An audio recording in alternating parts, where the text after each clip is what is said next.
Te damos la bienvenida a Aprende Fácil de Vinos, un curso de vinos en formato podcast producido por la Academia y en donde vamos a conocer, estudiar y disfrutar el magnífico mundo de los vinos, uvas, regiones y mucho más. Todo en 30 clases presentadas por tu anfitrión, Mariano Braga. Bueno, vamos a hablar de copas. Quiero darte la bienvenida a un nuevo episodio de Aprende Fácil de Vinos, este curso online en formato podcast en donde de a poquitito vamos desmenuzando uno a uno esas características, esas cuestiones que tienen que ver con el día a día del mundo del vino para que lo podamos disfrutar más que nunca. Y hoy vamos a hablar de copas. Las copas son asuntos interesantísimos para que siempre tengamos presente. ¿Por qué? Porque yo tengo una frase, ahí me lo dijo Braga, que dice que la copa es la primera y más importante inversión vínica.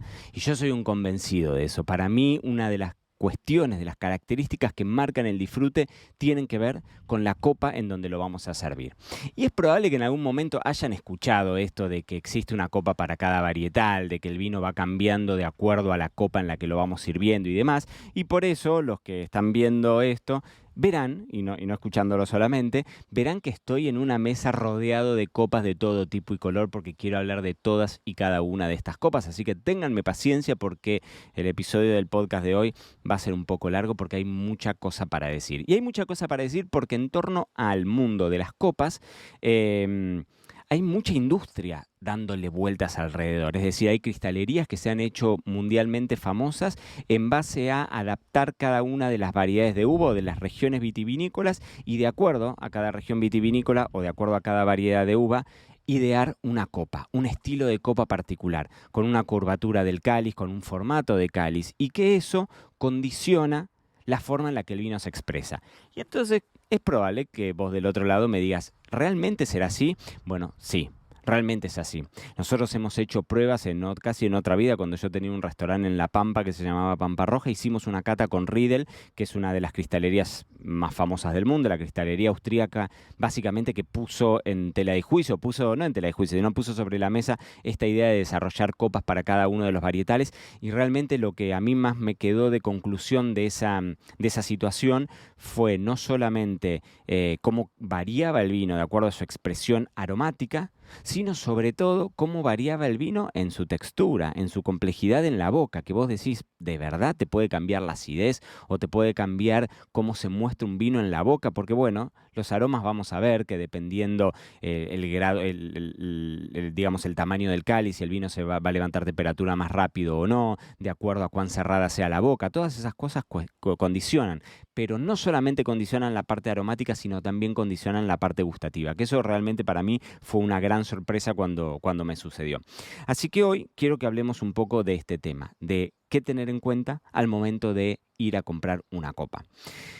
La copa es nuestro gran aliado. Entonces, yo lo tomo como una inversión en este sentido, que digo, bueno, muchas veces uno se da los gustos tomándose grandes vinos. Y digo, bueno, una vez no te compres un gran vino, pero comprate un par de copas que estén buenas, un par de copas que estén pensadas, que las podés comprar hoy, la podés comprar online, podés ir a una tienda perfectamente y comprarlas. A veces es más difícil conseguir una buena cristalería, una buena copa en un supermercado, pero seguramente en una tienda de barrio no vas a tener ningún problema y menos si lo haces. A veces online es más complejo porque uno no las ve.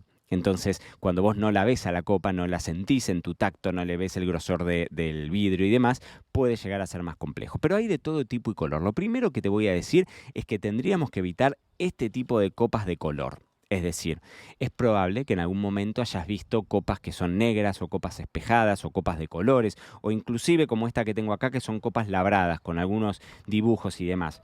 Siempre vamos a intentar que la bebida se vea, sea la bebida que sea, en el mundo de la sommelería vamos a buscar analizar la parte visual, con lo cual, tanto sea un café, sea un aceite de oliva, no porque es el único ejemplo en el que no lo haríamos, pero el resto de las bebidas siempre vamos a buscar que se vean, si es un destilado, siempre vamos a buscar que se vean.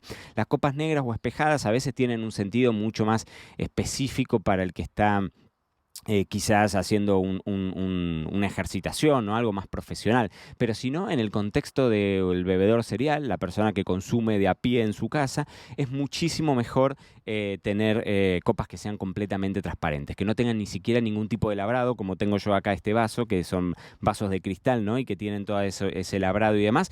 Copas transparentes, sin mucha complejidad, copas transparentes como todo el resto que tengo acá, es lo mejor que podemos tener. Y básicamente en las partes de las copas que vamos a tener vamos a tener una base, vamos a tener un pie y vamos a tener un cáliz, ¿no? La base es, bueno, la base, la parte de la que uno lo puede llegar a agarrar, pero básicamente es la parte de abajo, esa superficie, digamos, plana en donde nos permite a nosotros apoyar sobre la mesa donde sea, el pie, que es en donde nosotros la vamos a tomar a la copa, y el cáliz, que es donde vamos a servir el vino. La mayor parte de las diferencias siempre las vamos a ver en el cáliz, más allá de que el pie, lo que es importante siempre es que más o menos nos puedan caber los 4 dedos, ¿no? Haciendo una palanca o haciendo esta pinza, perdón, con el dedo gordo de la mano, bueno, que te quedan 4 dedos. Cuando nosotros tenemos pies más largos, como por ejemplo puede ser esta copa, muchas veces las copas pierden estabilidad. Entonces pueden quedar muy bonitas porque son copas sumamente esbeltas, pero siempre vamos a intentar hacer o tener copas en donde los 4 dedos de las manos nos entren bien y que no sean más complicadas quizás como esta chiquitita, la clásica copa catavinos, en donde, bueno, obviamente que ahí tenemos un pie más chiquitito. Pero lo importante, lo más fundamental, digamos, que vamos a evaluar, tiene que ver con el cáliz. Y del cáliz es de lo que vamos a hablar. Siempre vamos a buscar que la copa tenga un formato bombé, redondeado. Es decir, hay partes de la copa, el ecuador, que es la parte, digamos, de la panza más gruesa de la copa, donde tenemos, digamos, el diámetro mayor, y después vamos a buscar siempre que la copa, a medida que va subiendo, a medida que se va acercando a la boca, se vaya cerrando. Y esto es muy interesante, ¿por qué? Porque cuando nosotros estamos catando un vino y vamos a hacer una fase visual seguramente, y después vamos a hacer una fase olfativa y después vamos a hacer una fase gustativa, en la fase olfativa, cuando le vamos a meter nariz al vino, lo más probable es que vayamos a... Sí, justamente, o sea, meterle nariz, y para eso necesitamos agitarlo al vino. Entonces, si nosotros vamos a agitarlo al vino, necesitamos justamente tener como una cavidad, un lugar en donde el vino pueda circular, por un lado, y por el otro lado, en donde no se nos vaya por los costados. Es decir, háganse la idea extrema de una copa tipo martini, en donde claramente nosotros ahí no podríamos agitarlo porque manchamos al vecino y sería un desastre total. Entonces hay que tenerlo en cuenta porque estas clásicas copas, por ejemplo, estas copas que yo siempre les llamo clásicas copas de bodegón, que tienen una boca un poquitito más cerrada, pero no del todo cerrada, no son bocas realmente cerradas, son bocas apenitas cerradas, ¿no? Pero siguen como esa idea de, bueno, estas copas muchas veces son más complejas para hacer una cata, y si ustedes se ponen muy técnicos y analizan, por ejemplo, cómo se cata un vino en un concurso o inclusive en la alta gastronomía, siempre vamos a buscar copas que tengan cáliz más grandes, más pequeños o como sean, siempre respeten esta idea de un ecuador, es decir, una panza más gorda, y después a medida que va subiendo y acercándose a la boca, que se vaya cerrando. Otro tema que es crucial tiene que ver con el grosor del vidrio, ¿no? Y esto siempre hacemos como esa distinción entre vidrio y cristal, ¿no? Lo que vamos a buscar siempre es que sea finito. Si vos estás viendo este video, yo voy a intentar acercarte y te voy a mostrar este borde.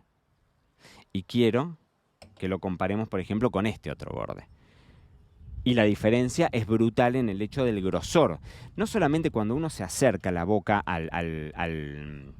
digamos, es una cuestión de sensación táctil, ¿no? Pero cuando uno mete los labios en la copa, en el borde de la copa, la sensación es realmente muy distinta. Y acá hay una cuestión subjetiva, sin lugar a dudas, pero bueno, es uno de los factores, digamos, que contribuye también a que la experiencia esa del beber sea mejor. Entonces, bueno, ¿qué es lo que vamos a buscar? Siempre un cristal fino, pero también es cierto que cuanto más fino sea ese cristal, más posibilidad hay de que se nos hagan bolsa y que las rompamos. Más allá de que una copa rota es un buen síntoma, es un síntoma de que se estuvo utilizando, con lo cual siempre es para celebrar que se rompan copas, no hay que sentir pena al respecto, ni mucho menos. Pero sí, si tienen que elegir una única copa para comprar, elíjanse sin dudas una copa que tenga un cristal fino. Es clave el cristal fino. Cuanto más fino, más cuidado vamos a tener, pero por el otro lado también la experiencia va a ser mejor. Y después, entran en juego un montón de cuestiones, como les digo, ¿no? El tema de los tamaños y demás. Fíjense, por ejemplo, yo acá tengo una copa que también es muchas veces utilizada, estos grandes copones son muchas veces utilizados para el gin tonic, por ejemplo, ¿no? Y estos son copas realmente muy grandes, en donde vos le pones probablemente medio litro de vino, o sea, son copas en donde puede entrar perfectamente 500 centímetros cúbicos, o en esta otra copa, estoy haciendo ruido, en esta otra copa, que también son copas realmente grandes. Si yo les tengo que dar mi recomendación, mi copa ideal siempre es esta copa de 300 centímetros cúbicos. Es la clásica copa que uno dice son copas para vino blanco, ¿no? Porque para mí es una copa súper comodín en donde te entra perfectamente un vino espumoso, que cada vez más el vino con burbujas, un champán, un prosecco, un cava, un espumoso, un sparkling, como le quieras llamar, entran, o sea, cada vez más es la tendencia a usar una copa tradicional y salirnos de la idea de la copa flauta, esa mucho más alargada. Entonces estas copas son súper comodines porque te va a quedar muy bien un vino tinto súper corpulento, un vino tinto más liviano, más ácido, como podría ser un Pinot Noir, pero te van a quedar también muy bien vinos blancos, vinos rosados, vinos naranjas, inclusive podrías ponerles vinos especiales, encabezados y demás. Y esto que me salteé decírtelo porque quizás el orden tendría que ser, bueno, cuanto más complejo es el vino, más grande podría llegar a ser el cáliz. Esa es una regla que nos puede llegar a servir. Cuanto más complejo el vino, más grande podría llegar a ser el cáliz. Pero para mí esta regla también tiene su, bueno, hasta ahí, ¿no? O sea, su stop, el lugar en el que deberíamos parar. Para mí las copas tipo palangana, esas copas gigantescas en donde te entran, como te digo, medio litro de vino, a mí me resultan incómodas, me resultan imprácticas. Yo siempre digo que es mucho mejor servirte poco muchas veces que hacerte un gran servicio, a menos que estemos en un servicio quizás en un restaurante y entonces estamos haciendo un servicio de vino por copa y bueno, y ahí vamos a servir un poco más. Bueno, eso ya, digamos, son cuestiones especiales, pero si vos buscas una copa para tu casa, mi recomendación es una copa de un tamaño intermedio tirando a chico. Obviamente que esto, vuelvo a decir lo mismo, va un poco en el gusto personal, es mi recomendación. De hecho, esta de 350 es la que yo tengo en mi casa y con la que tomo prácticamente todo. Bueno, todas estas copas tengo en mi casa y tengo varias más, pero esa es la copa, digamos, que yo elijo cuando tengo que tomar cualquier vino, cuando vienen amigos o si tengo que comprar, no sé, 24 copas porque somos varios en casa, ¿no? Entonces, esta regla también nos sirve para dentro del mismo estilo, o sea, vinos blancos. Cuanto más complejo el vino blanco, si tenemos un chardonnay viejo, con madera, o que acumula muchos años o lo que sea, bueno, ahí seguramente nos vamos a poder dar el lujo de poner una copa un poquitito más grande, si es que tenemos para elegir. Y si tenemos un chardonnay súper fresco, de estañada, joven, sin madera, que está hecho para que lo consumas rápido y demás, vamos a tener seguramente una copa chiquitita. Sobre todo en el vino blanco, piensen ustedes que está esta cuestión fundamental, que es que si servimos mucho se nos va a calentar más rápido. Entonces, vuelvo a decir lo mismo. Si hay que pecar, pequemos de menos, sirvamos poco muchas veces. Ese razonamiento a mí me parece que es lo mejor que nos puede pasar. Entonces, dicho esto, hay copas y copas. Por ejemplo, esta es una copa que es un estilo bastante tradicional dentro del mundo de la somelería. Esta es de una cristalería que se llama Salto, que es bastante famosa, y esta es una copa como, no te diría comodín, pero Salto ha desarrollado, digamos, líneas bastante, digamos, que se adaptan bien a distintos estilos de vino. Entonces esto, vuelvo a decirte lo mismo, a veces tiene más que ver con la filosofía de la cristalería que lo elabora. Riedel, como te decía, es una cristalería que elabora un sinfín de estilos distintos de copas y es parte de su espíritu. ¿Cuál es mejor, cuál es menor, cuál es peor? Bueno, esto lo vas a ir descubriendo vos, y también hay que saber que es prácticamente imposible que podamos tener en casa una enorme cantidad de copas. Entonces, si hay que elegir, elijamos, para mi juicio, una copa chiquita, como te digo, que son esos cáliz así intermedios, y en algunos casos, si te podés llegar a dar el lujo de duplicar, muchas veces, aunque esto que voy a decir es bastante poco ortodoxo, la típica copa Afnor de degustación, estas copas famosas catavinos, que son las copas chiquititas y demás, a mí me gustan mucho, por ejemplo, para vinos encabezados, para vinos especiales, tipo jereces, oportos, madeiras. A mí me parece que están súper bien. Si les gustan los destilados, se adapta súper bien. Si te gusta seguir la tendencia de tomar el café en copa, bueno, es una copa que también puede llegar a andar muy bien. Y obviamente que sí, o sea, funciona si es que somos muchos, si estamos haciendo una reunión en casa, y bueno, son copas que se te van a romper menos, que son mucho más fáciles de lavar, mucho más fáciles de guardar. Entonces, si podés tener 2 cajitas y tenés ahí 24 copas de esas chiquititas, sabés que si tenés una reunión, es preferible que todos puedan tomar en la catavinos chiquitita, y si nosotros somos de tomar vinos en casa, ahí sí nos podemos dar el lujo de tener aunque sea un par de alguna copa que esté buena y que valga la pena, ¿sí? Después hay un montón de estilos, sigo haciendo ruido. Esta copa, por ejemplo, que estoy mostrando en el video, si vos estás escuchando y no estás viéndolo, es más complicado. Son copas chiquititas, antiguas, ¿no? Acá nos sucede lo mismo de que tenemos el ecuador aquí y el borde aquí, o sea, muy próximos, y son copas chatas. Entonces, a veces esas copas, imagínense que yo las lleno de vino y quiero agitarlo y olerlo, es imposible porque justamente el tamaño del cáliz, además de ser pequeño, al estar abierto el cáliz, lo que vamos a tener es este problema de que no lo vamos a poder agitar. Y cuando nosotros al vino lo agitamos, si es que nunca han hecho cata y no han hecho nuestro taller virtual de cata de vinos, lo que tienen que hacer es servirse un poquitito y agitarlo al vino. Y cuando vos lo agitás al vino, lo que haces es forzarlo a que rompa esas moléculas aromáticas. Y dentro de la cavidad, dentro de ese cáliz, el vino tiene que ser más aromático, tiene que ser más oloroso. Esa es la clave de agitar el vino y esa es la razón por la cual vos ves probablemente un sommelier que agita al vino. Entonces vamos a pedir este formato. Es como una de las reglas que te diría que siempre lo vamos a intentar repetir. Y después otra cosa que me quedó pendiente de contarte tiene que ver a veces con las curvaturas de las copas y demás. Por ejemplo, estas copas que a veces se las recomienda para Pinot Noir y demás, que tienen la boca abierta. Bueno, esto en algún momento es probable que hayas visto esa imagen clásica del formato de la lengua, ¿no? Del formato de la lengua y de esa interpretación que se había hecho en algún momento de que que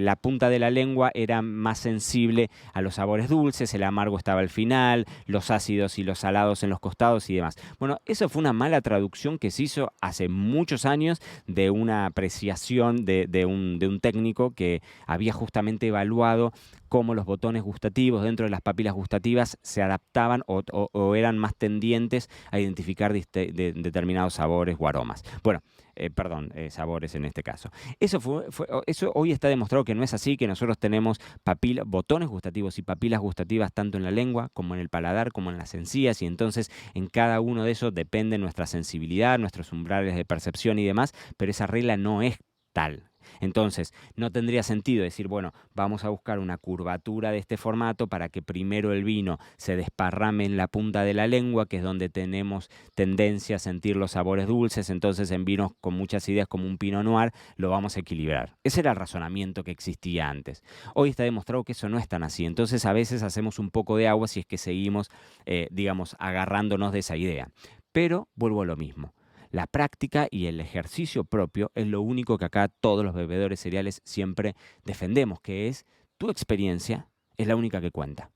Tu experiencia es la única que cuenta. Entonces, si en tu caso, o como me pasó a mí, que hice esta cata comparativa del mismo vino en 3 copas distintas, y el vino era realmente muy distinto. Si eso te pasa, bueno, es cuestión de decirte, bueno, ahora después vamos a decir, bueno, eran distintos, pero ¿cuál era más rico? Bueno, ahí ya llega y ahí ya tiene que ver nuestra apreciación personal, que es algo que siempre defendemos los bebedores cereales, que es la 100% subjetividad de un ser humano, como somos nosotros, catando un vino, que es algo 100%, o sea, nada técnico. Podemos evaluar pH, podemos evaluar graduación alcohólica, esos datos son técnicos, pero el resto es 100% subjetividad. Así que, para tener en cuenta, creo que no me estoy olvidando de nada, te hice como un panorama bastante interesante, bastante intenso de las distintas características de cosas que le tendríamos que pedir a las copas, pero recordalo, siempre tu primera y gran y mejor inversión vínica tiene que ser una copa. Así que después de escuchar este episodio, me imagino que ya tenés una linda batería de herramientas para ir al supermercado, o mejor, ir a la vinoteca o hacer la compra online y saber y aliarte a una gran copa. Gracias por acompañarnos en este episodio de Aprende Fácil de Vinos con Mariano Braga. No olvides valorar y suscribirte, y recuerda que siempre te estamos esperando en marianobraga.com/academia. para aprender, divertirte y llevar tus conocimientos del vino hacia el siguiente nivel. Ahí nos vemos.